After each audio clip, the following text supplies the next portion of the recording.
जय जोहार जय छत्तीसगढ़। ऑडिशन के लिए कितनी टीमें गई थी? देखिए, इंडियाज़ गॉट टैलेंट बहुत बड़ा शो होता है जिसमें पूरे भारतवर्ष के 6 राज्यों में, बड़े बड़े राज्यों में जाकर वो लोग टीमों को सेलेक्ट करते हैं, जहाँ पे हज़ारों की संख्या में लोग आते हैं अपने हुनर को दिखाने के लिए। मगर वहाँ पे से 200 टीमों का वो लोग सिलेक्शन करते हैं। 200 टीमों का वो पूरा लाइव शो देखते हैं। लाइव शो देखने के बाद 14 टीम फाइनल करते हैं। तो 14 टीमों में हमारी टीम ऑडिशन और टीवी राउंड के लिए चली गई थी। वहाँ पे जाने के बाद जो ऑडिशन था काफ़ी थोड़ा अच्छा नहीं था, हम लोग सेटिस्फाइड नहीं थे।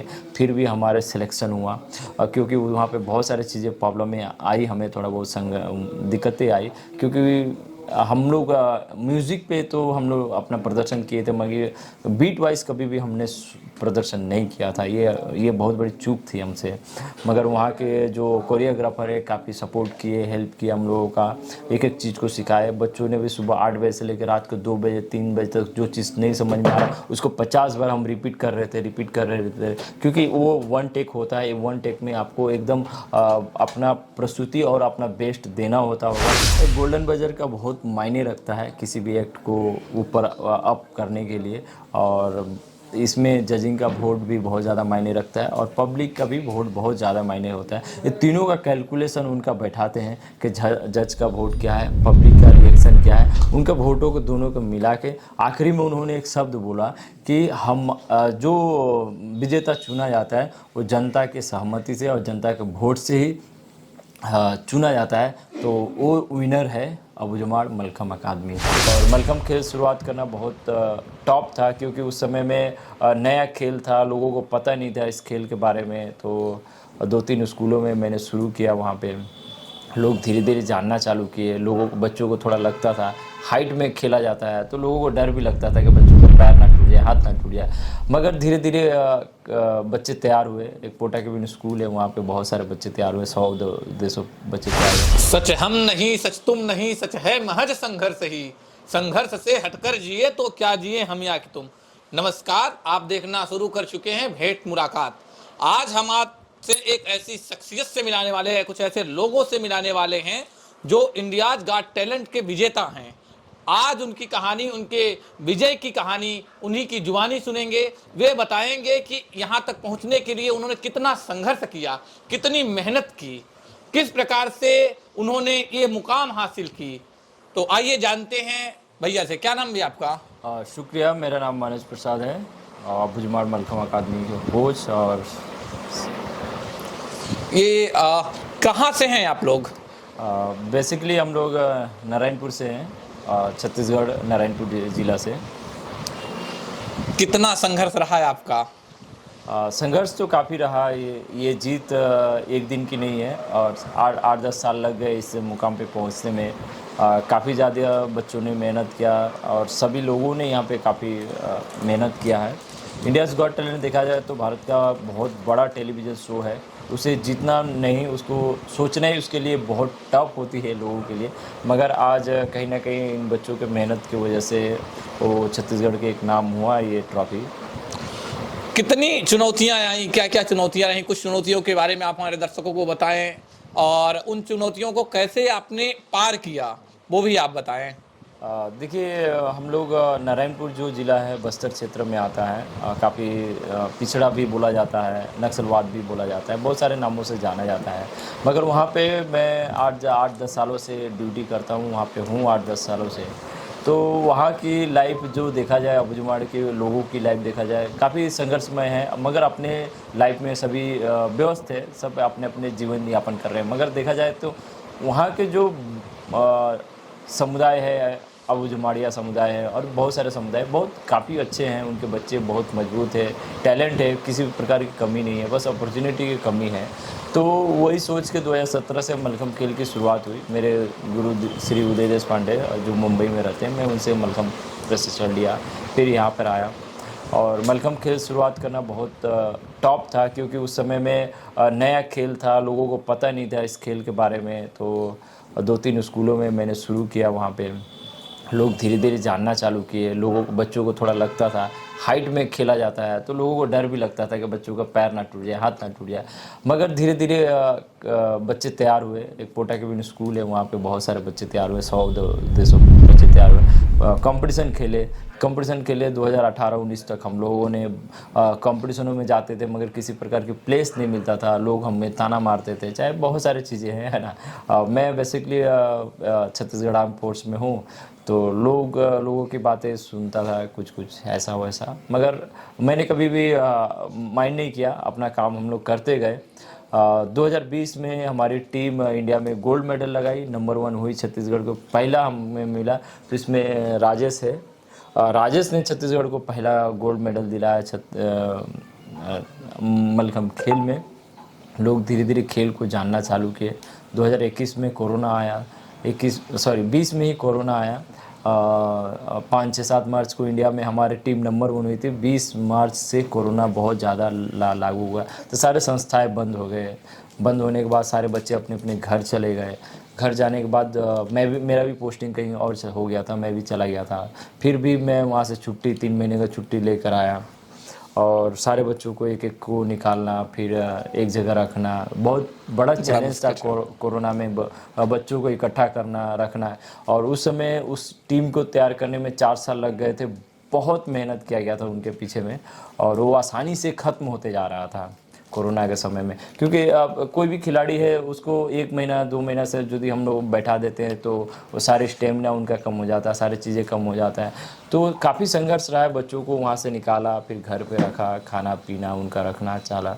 तो फिर एक बार मुख्यमंत्री जी आए थे वहाँ पे, वो बहुत इम्प्रेस हुए, भूपेश बघेल सर, और उनको बहुत अच्छा लगा। हमारे ग्राउंड आए, वो ग्राउंड आने के बाद बच्चों का मलखम देखा, बहुत अप्रिसिएट किए उनका। कहीं ना कहीं देखेंगे कि बहुत सारे उनका लेक्चर में हमारा बुजुमाड़ मलखम अकादमी का नाम आता ही आता है। इंडियाज़ गॉट टैलेंट भी जिस दिन आखिरी वोट था, उससे 2 दिन पहले उन्होंने ट्वीट किया, लोगों से अपील किया और ज़्यादा से ज़्यादा वोट कीजिए। कहीं ना कहीं वो भी फ़र्क पड़ता है लोगों का, है ना। तो काफ़ी अच्छा उनका सपोर्ट रहा है, और बहुत बढ़िया उनका कॉर्पोरेशन रहा है हमारे साथ में। ये बताएं कि ये जो बच्चों को आप सिखा रहे थे डांस वगैरह, और तो इसमें बहुत सारे खर्चे भी लगे होंगे, वो खर्चे कहाँ से मैनेज हुए? देखिए, बच्चों को तैयार करने में तो काफ़ी खर्चे आते हैं। सबसे बड़ी बात है कि हम लोग इतने पीछे, इतने दूर में हैं रायपुर से। गाड़ी, ट्रेन, साधन, बहुत कुछ भी आने के लिए बहुत खर्चे होते हैं। तो रही बात कि मेरी पूरी सैलरी मैं बच्चों के लिए समर्पित है, सब कुछ लगा देता हूँ। क्योंकि ये टीम को इसलिए भी खड़ा करना था कि छत्तीसगढ़ के युवाओं को जगाना है। क्योंकि छत्तीसगढ़ के युवा में किसी प्रकार की कोई कमी नहीं है। मगर देखा जाए तो एशिया गेम अभी बीत गया कुछ दिन, मगर हमारे छत्तीसगढ़ से एक भी खिलाड़ी प्रेजेंट नहीं है वहाँ पे। तो और किसी भी प्रकार की कमी नहीं होते हुए भी उसमें खेल में बच्चे नहीं हैं, मेडल नहीं है, वाई ऐसा क्यों? तो ऐसा एक सोच था। मैं भी एक एथलीट रहा हूँ, मैं भी एक खिलाड़ी रहा हूँ। मेरे लाइफ में भी वो बहुत सारे दिन देखा हूँ। मैं भी फटे हुए जूते, फटे हुए कपड़े पहन कर दौड़ा हूँ, भागा हूँ। मगर उस समय हम लोगों को सपोर्ट नहीं मिल पाता था कि कोई सपोर्ट करे, कोई हेल्प करे, तो हम भी ओलंपिक तक जाएंगे, मेडल जीतेंगे, ये हमारा सपना है, ये इधर जगह रहता था। तो जैसे फोर्स में आया, हमारे पास भी पैसा आया, तो मेरे भी दिमाग में था कि मैं भी एक कोच बनूंगा और ऐसे बच्चों का हेल्प करूंगा जो आगे जाना चाहते हैं। अच्छा, ये बताएं कि आप अपनी पूरी सैलरी बच्चों पर खर्च कर देते हैं, तो आपके परिवार वाले इस पर आपको रोक टोक नहीं करते? देखिए, 7-8 साल हो गया है मैं घर नहीं गया हूँ, है ना। घर मेरा यूपी है, बलिया है, और मेरी वाइफ मेरे साथ में रहती है। और रही बात, ये पूरे हमारे परिवार जैसे ही है सर। ये बच्चे हम लोग जो हम खाते हैं, जो बच्चों को खिलाते हैं। और काफ़ी लोग भी है, और बहुत IAS PCS भी है, उनका भी कॉर्पोरेशन हमारे साथ रहता है। एक दुग्गा सर है, रमेश दुग्गा सर है, DFO है यहाँ पे। तो काफ़ी हमारे साथ कॉर्पोरेट रहते हैं। कभी टिकट का पैसा, कभी कुछ का पैसा। एक राहुल देव सर है, IAS, अभी मुंगेली डिस्ट्रिक्ट है। तो ऐसे बहुत सारे IAS है। और हमारे यहाँ पे दीपक साव सर है, RI है, उनका भी कॉर्पोरेट, मतलब लोगों का हेल्प मिलते रहता है। मैं ये नहीं बोलना चाहता हूँ कि ये टीम सिर्फ मेरे वजह से तैयार हुआ है। मैं अपने शब्दों में इस बात को जरूर जोड़ूंगा कि बहुत सारे लोगों ने अपना अपना बलिदान दिया है। हर लोगों ने बहुत सपोर्ट किया। आकाश जैन जी है, उन्होंने छोटे छोटे चीज़ों के लिए कभी भी मेरे को मना नहीं किया। अमित मंडल है, तो ये सारे लोग हैं, बहुत सारे, इनके अलावा भी बहुत सारे लोग हैं जो कि हेल्प करते रहते हैं, मगर फिर भी ये कम है। जब आपको इंडिया लेवल की, वर्ल्ड लेवल की तैयारी करना है, बच्चों को तैयार करना है, उसके लिए इक्विपमेंट, सामग्री, खाना पीना, डाइट, ये बहुत लंबा चौड़ा जाता है, वो कम है। मगर फिर भी हम लोगों ने उसी में बच्चों को तैयार किया और आज भारत का सबसे बड़ा ट्रॉफी छत्तीसगढ़ का नाम हुआ है। क्या क्या जीते हैं आप इसमें? देखिए, इस इंडियाज़ गॉट टैलेंट में क्या जीते वो बहुत ज़्यादा मायने नहीं रखता है। मैं सच बोलूँ तो हमने भारत का दिल जीता है और भारत के लोगों का प्यार मिला है। छत्तीसगढ़ के लोगों आज हर एक लोग जानते हैं, हर लोग जानते हैं, तो ये हमारी सबसे बड़ी कमाई है। और अभी आप लोगों से क्या चाहते हैं? देखिए, मैं तो छत्तीसगढ़ के लोगों को पास एकदम डायरेक्ट एक मैसेज देना चाहता हूँ कि आप सभी ने हमारा शो देखा, इंडियाज़ गॉट टैलेंट, आपने सभी ने वोट दिया, उसके लिए पूरी टीम हमारी आभारी तो रहेगी।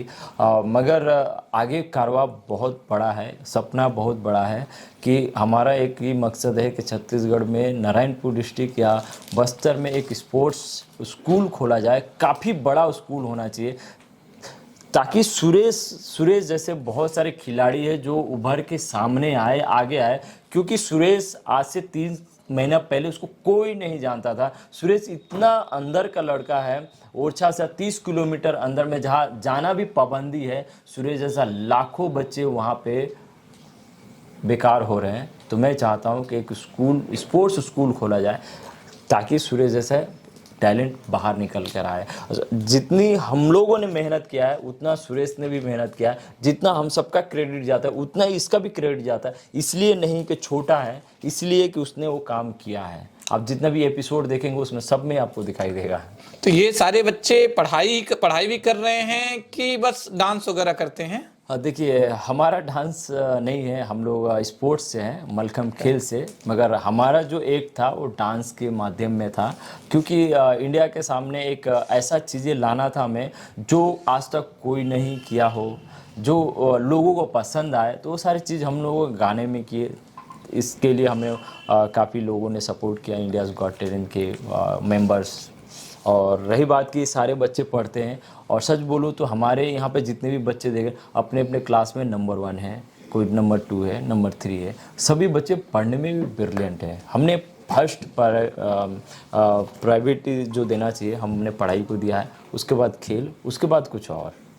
ये जो बच्चे हैं ये पढ़ाई के साथ साथ और भी कुछ काम करते हैं कि ये कि और बस पढ़ाई और स्पोर्ट?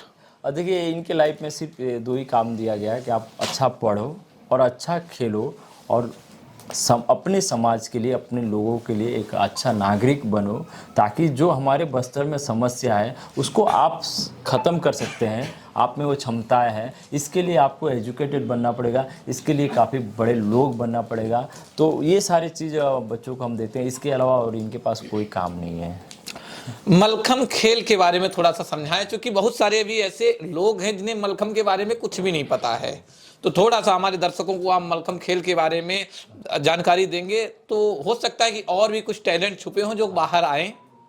देखिए, कोई भी खेल हम लोग जब खेलते हैं ना, तो सिर्फ और सिर्फ हमारा ध्यान ओलंपिक पे होता है, नहीं तो बहुत बड़ा जगह पे जाना और वहाँ उसके माध्यम से नौकरी और पैसा कमाने का एक इच्छा रहती है। ये सही बात है। मगर सच बोलूँ तो खेल का एक अलग ही लेवल होता है। खेल के माध्यम से आप अपने आप को स्वस्थ, मजबूत बना सकते हैं और अपने आप को अलग पहचान दिला सकते हैं। जैसे मलखम खेल बहुत ज़्यादा हमारे भारत में प्रचलित नहीं है, मगर अब धीरे धीरे मलखम खेल आगे बढ़ रहा है। मगर मलखम खेल की बेनिफिट जो है बहुत ज़्यादा है, वो मुझे नहीं लगता है कि और भी खेलों में होगा, क्योंकि मलखम खेल में आदमी जब अपने आप को तैयार करता है तो अपने आप को रगड़ता है, उस पर शरीर को ऊपर से नीचे करता है, मतलब आपकी पूरी नीचे से लेकर ऊपर तक का एक्सरसाइज होता है, जहाँ पे आपकी IQ लेवल हाई हो जाता है। ये जर्मनी में इसका रिसर्च हुआ है कि इससे क्या फ़ायदा है। तो देखा गया है कि जिस बच्चे का IQ कम है उसका IQ लेवल बढ़ जाता है। ये बहुत ज़्यादा आपको एजुकेशन और आगे फाइट करने के लिए बहुत ज़्यादा काम आता है। तो मलखम खेल में हज़ारों नहीं करोड़ों गुण है, यदि उस गुण को लेकर आगे बढ़ेंगे तो बहुत दूर जा सकते हैं। ये मलखम खेल का ही देन है कि आज हम आपके पास हैं और इंडियाज़ गॉट टैलेंट का विनर हैं। जैसे कि अभी आपको ये शो देखने के बाद बहुत सारे आपके पास बच्चे की हो सकता है कि भीड़ लगी कि मुझे भी खेलना है, मुझे भी सीखना है, मुझे भी आपके साथ रहना है। तो अगर बहुत ज़्यादा भीड़ लगती है तो उस समय सिचुएशन को आप कैसे हैंडल करेंगे? देखिए, हम लोग चाहते हैं कि ज़्यादा से ज़्यादा बच्चे मलखम सीखने आए। अभी काफ़ी सेंटर खुल चुके हैं। मुंगेली में काफ़ी बड़ा सेंटर खुला हुआ है, बिलासपुर में खुल गए हैं, बालोद में पारस जहाँ पे है, पारस भी अभी मलखम सिखा रहे हैं। तो उनके वहाँ पे भी काफ़ी बड़ा मलखम सेंटर खुल गया। हमारे नारायणपुर में भी खुल गया। तो हम कोशिश करेंगे कि ज़्यादा से ज़्यादा बच्चे जुड़े, और हमारा यही प्रयास है कि ज़्यादा से ज़्यादा बच्चों का फ़ायदा हो, लाभ हो, वो लोग आगे बढ़े, सचमुच वो लोग कुछ अच्छा करें अपने समाज, अपने लोग, अपने छत्तीसगढ़ राज्य के लिए। छत्तीसगढ़ राज्य को पूरे देश में नंबर 1 बनाए, आगे ले जाए, यही हमारा मकसद है। ऑडिशन के लिए कितनी टीमें गई थी? देखिए, इंडियाज़ गॉट टैलेंट बहुत बड़ा शो होता है जिसमें पूरे भारतवर्ष के 6 राज्यों में, बड़े बड़े राज्यों में जाकर वो लोग टीमों को सेलेक्ट करते हैं, जहाँ पे हज़ारों की संख्या में लोग आते हैं अपने हुनर को दिखाने के लिए। मगर वहाँ पे से 200 टीमों का वो लोग सिलेक्शन करते हैं। 200 टीमों का वो पूरा लाइव शो देखते हैं। लाइव शो देखने के बाद 14 टीम फाइनल करते हैं। तो 14 टीमों में हमारी टीम ऑडिशन और टीवी राउंड के लिए चली गई थी। वहाँ पे जाने के बाद जो ऑडिशन था काफ़ी थोड़ा अच्छा नहीं था, हम लोग सेटिस्फाइड नहीं थे, फिर भी हमारे सिलेक्शन हुआ। क्योंकि वहाँ पे बहुत सारी चीज़ें प्रॉब्लमें आई, हमें थोड़ा बहुत दिक्कतें आई, क्योंकि हम लोग म्यूज़िक पे तो हम लोग अपना प्रदर्शन किए थे, मगर बीट वाइज कभी भी हमने प्रदर्शन नहीं किया था। ये बहुत बड़ी चूक थी हमसे। मगर वहाँ के जो कोरियोग्राफर है काफ़ी सपोर्ट किए, हेल्प किया हम लोगों का, एक एक चीज़ को सिखाए। बच्चों ने भी सुबह 8 बजे से लेकर रात को 2 बजे 3 बजे तक जो चीज़ नहीं समझ में आ रहा उसको 50 बार हम रिपीट कर रहे थे, क्योंकि वो 1 टेक होता है। 1 टेक में आपको एकदम अपना प्रस्तुति और अपना बेस्ट देना होगा, और उसी हिसाब से जज जो बैठे होते हैं हर गलतियों का नंबर काटते हैं, नंबर देते हैं। तो हमारे लिए बहुत बड़ा चैलेंज था, मगर धीरे धीरे बच्चों ने कवर किया। तो 2-3 एपिसोड तो काफ़ी थोड़ा बहुत अच्छा नहीं गया, मगर उसके बाद लगातार हमने 7-8 एपिसोड गोल्डन बजर पाया, और बहुत अच्छा प्रदर्शन रहा। लोगों का बहुत शाबाशियाँ मिला। जो चैनल का TRP था काफ़ी हाई हो गया, पूरे इंडिया, पूरे वर्ल्ड देखना शुरू किया। तो ये सारी चुनौतियाँ रही। तो 200 टीमों में से 14 टीमों में से फाइनल होना है, ये बहुत बड़ा ये था। तो फाइनल में हम जाते जाते 6 टीमें बच गए। 6 टीम में से सिर्फ 4, जिस दिन आखिरी दिन में 4 टीम बेस्ट निकालना था, तो 2 टीम को बाहर निकाले। उसके बाद 4 टीम था। 4 टीमों में बहुत एक कन्फ्यूज़न वाला समय आया था जब हम 6 टीम खड़े थे और 3 लोगों का नाम ले चुके थे, और तीसरे के बाद हमारा नाम आया ही नहीं था। तो सच बोलो तो बहुत ज़्यादा कन्फ्यूज़न था, घबराहट हो गया था, माहौल बहुत ही डेंजर हो चुका था कि अब क्या होगा। इतना मेहनत किए हैं और यहाँ से अब हम निकल जाते हैं तो बहुत बुरा। तो अबू जुमाड़ मलखम अकादमी का नाम आया, तो हमें 100% विश्वास हो गया कि हम जीत गए। और जो वहाँ के एंकर थे वो अर्जुन बिचलानी जी, लाजवाब एंकरिंग है। वो कब माहौल को कैसे भी उल्टा पुल्टा कर देते हैं, उनका एंकरिंग बहुत ज़बरदस्त है। कभी भी किसी को हंसाना, किसी को कैसा भी उनको एक्ट दे दो, तो वो सिचुएशन को ऐसे पलटे। जैसे फाइनल का अनाउंसमेंट हो रहा था तो पहले राघव फ्यूजन का नाम आया, फिर सोचे अरे 3 में से 1 तो चले गया। तो हमारे पास तीनों जो कंटेस्टेंट थे, 0 डिग्री था, इधर गोल्डन गर्ल्स था, और काफ़ी टक्कर वाले थे हमारे। तो कुछ तो थोड़ा बहुत कन्फ्यूज़न लग रहा था, मगर जैसे नाम आया वैसे मतलब लाजवाब एकदम।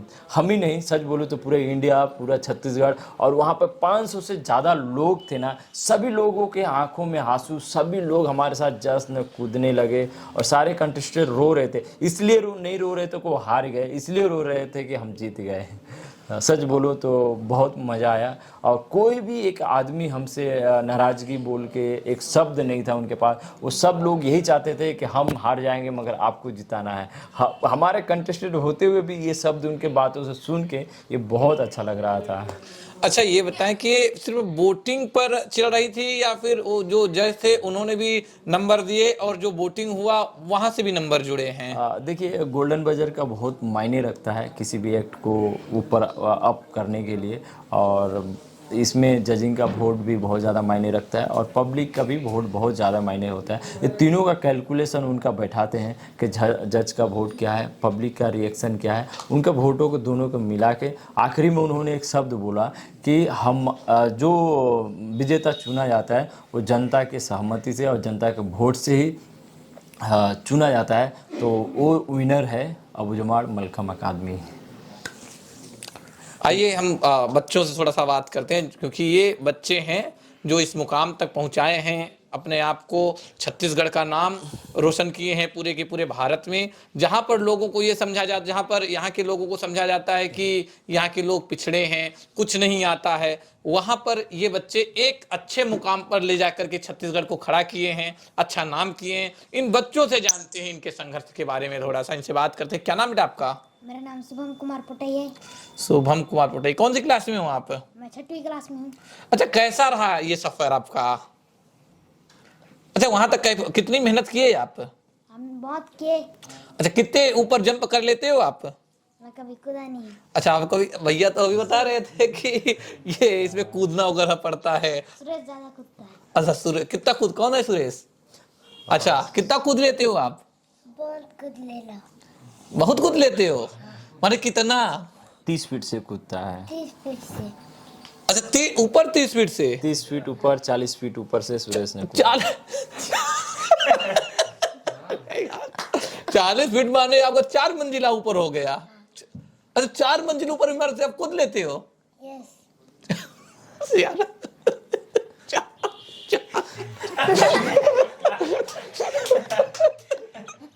आपको मालूम है चौथे फ्लोर पर आप बैठे हो, यहाँ से कूद जाओगे? कूद के दिखाऊं क्या? बोलो। दिखाऊंगा क्या?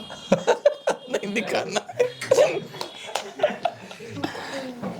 तो ये सुरेश है, ये बता रहा है कि मैं 4 मंजिल 40 फीट की ऊंचाई से कूद लेता हूँ। तो 40 फीट ऊंचाई बहुत बड़ी हाइट हो जाती है, तो ये बहुत बड़ी प्रतिभा है। आप ऐसी प्रतिभाओं का सम्मान करें, और अगर आपके बीच में ऐसे कुछ लोग हों तो मैं अपने चैनल के माध्यम से बताना चाहता हूं कि सर आप नंबर अपना बता दें तो वो आपसे कांटेक्ट कर सकते हैं। मैं तो जो भी सोशल वर्कर लोग हैं, जो सोशल वर्किंग काम करना चाहते हैं, सभी से रिक्वेस्ट है, निवेदन है कि हम जो एक बच्चों के लिए बस्तर में एक मुकाम, मतलब एक सिलसिला शुरू हुआ है, ये करवा शुरू हुआ है, ये कभी रुक ना पाए। प्लीज़ इसमें आप सभी का हेल्प सपोर्ट चाहिए।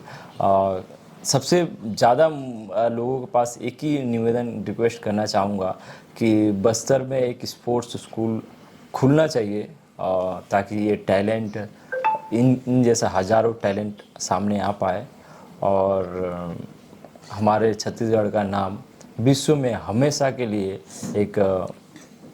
एक इतिहास बन जाए। यही जज्बा रहा तो मुश्किलों से हल भी निकलेगा, जमी बंजर हुई तो क्या यहीं से जल भी निकलेगा। न घबरा न मायूस हो अंधेरों से मेरे साथी, इन्हीं सोलों के दामन में सुनहरा कल भी निकलेगा। आपका जो जज्बा है उसे हम सलाम करते हैं, और बस्तर में हम सरकार से निवेदन करेंगे कि बस्तर में एक स्पोर्ट स्कूल खुले, और सारी जनता निवेदन करेगी कि सरकार बस्तर में अच्छी स्कूल खुलवाए, और इन्हीं आप लोग और आगे तक जाए। आप कुछ कहना चाह रहे हैं? अच्छा स्कूल का मतलब था एक बड़ा स्पोर्ट्स स्कूल जहाँ पे बच्चे खेले, पढ़ाई अलग मगर खेले, सिर्फ खेले, यही है।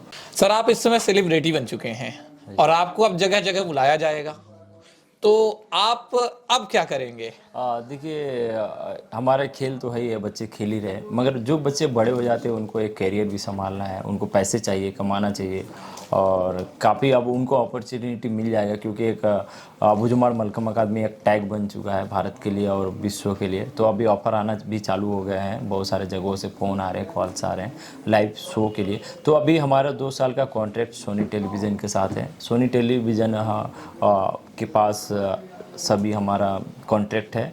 तो जहाँ पे वो बुलाएंगे वहाँ पे जाएंगे और काफ़ी बच्चे उससे पैसे भी कमाएंगे उनको, और उनको पढ़ने के लिए और आगे बढ़ने के लिए काफ़ी काम आएंगे और उन्हें बहुत मदद मिलेगा।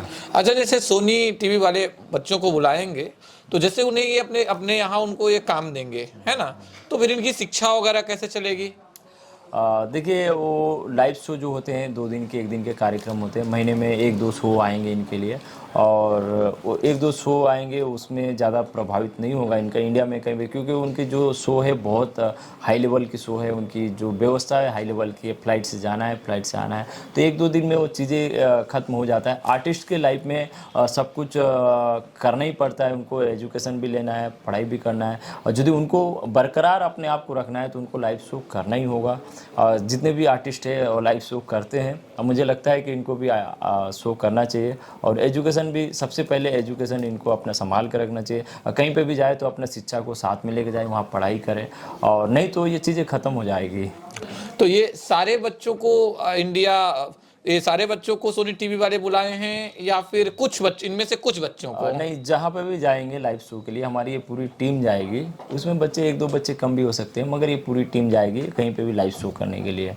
और देखिए, बेसिकली क्या होता है कि हम लोग कहीं पे भी शो करने जाएंगे तो एक चैनल होना चाहिए, एक माध्यम होना चाहिए। तो हमारा एक चैनल यही है सोनी टीवी, और सोनी टीवी हमें कॉन्टेक्ट, लोग सोनी टीवी से कॉन्टेक्ट करेंगे, वो हमें बुलाएंगे, हम प्रस्तुति देंगे और वापस आ जाएंगे। और जैसे अभी बहुत जगह पर ऐसा होता है कि बड़े बड़े जो नेता होते हैं वो भी चाहते हैं कि हमारा प्रमोशन हो, लोग हमें जाने, तो इस हिसाब से वो आपको भी बुला सकते हैं। तो ये टीम क्या उनके पास भी जाएगी या फिर वो नहीं जाएगी? देखिए, अभी 2 साल तक हम लोग बिना सोनी के इजाज़त के बिना हम कहीं नहीं जा सकते हैं। जो भी प्रोग्राम कराना चाहते हैं और सोनी से उन्हें कांटेक्ट करना होगा, और वो हमें यदि बोलते हैं तो जाएंगे, क्योंकि उनका शर्त है और हमने एग्रीमेंट कर चुके हैं हम लोग, तो हमें उनकी शर्तों के पालन करना होगा। अच्छा, ये एग्रीमेंट ऐसे हुआ है कि आप मतलब अब कहीं पर भी शो नहीं कर सकते? ये तो एग्रीमेंट ऐसे होगा कि आप किसी चैनल में नहीं कर सकते हैं, पर्टिकुलर किसी जगह पे तो कर ही सकते होंगे। नहीं, इसके पीछे ना एक बात छुपी हुई है कि सच बोलो तो जो भी कलाकार आते हैं उनके हिसाब से उनको जो मिलना चाहिए वो नहीं मिल पाता है, तो सोनी टेलीविज़न उसको ये करेगा कि भाई ये सेलिब्रिटी है, इंडिया के नंबर 1 टीम है, तो आपको इतना पैसा दीजिए, चाहे इनको जो इनको मिलना चाहिए वो दीजिए, तो बच्चे जाएंगे आपके पास, नहीं तो क्यों जाएंगे? क्योंकि एक टैलेंट की और एक आर्टिस्ट का कद्र तभी है जब उसका सम्मान हो, उसको अच्छा से पैसा मिले, उसको आने जाने को मिले, सब कुछ मिले, तो सोनी टेलीविज़न यही चाहता है कि हमें इन बच्चों को सम्मान मिले, इनका जो हक है वो मिले, फिर कहीं पे भी जाओ। आप हमारे दर्शकों को हमारे चैनल के माध्यम से किस प्रकार से शुभकामनाएं देना चाहते हैं? बहुत बहुत शुक्रिया। देखिए, कोई भी टैलेंट को निखारने के लिए सोशल मीडिया की बहुत ज़्यादा ज़रूरत होती है, तो हम भेंट मुलाकात शो में आए हैं, काफ़ी हमें अच्छा लगा, और ये इस चैनलों की वजह से हम फेमस होते हैं, तो बहुत बहुत शुक्रिया, बहुत बहुत धन्यवाद। पढ़ोगे लिखोगे तो बनोगे नवाब, खेलोगे कूदोगे तो बनोगे खराब, ये कहावत तो आप लोगों ने सुनी होगी। लेकिन आज यहाँ पर खेल कूद करके छत्तीसगढ़ का नाम इतनी ऊंचाई पर लेके गए हैं, ये हमारे साथ में है बच्चे, अबूझ मार के हैं ये। तो ऐसा नहीं है कि खेल कूद करके आदमी कुछ भी नहीं कर सकता है, आजकल खेल कूद करके भी बहुत बेहतर अपना नाम कर सकता है, बेहतर पैसे कमा सकता है। ये हमारे साथ में भाई लोग हैं जो बहुत प्यारा डांस करके, खेल कूद करके और एक छत्तीसगढ़ का नाम ऊपर लेके गए हैं। छत्तीसगढ़िया सबले बढ़िया, छत्तीसगढ़िया सबले बढ़िया, छत्तीसगढ़िया सबले बढ़िया। भारत माता की जय जय जोहार, जय छत्तीसगढ़।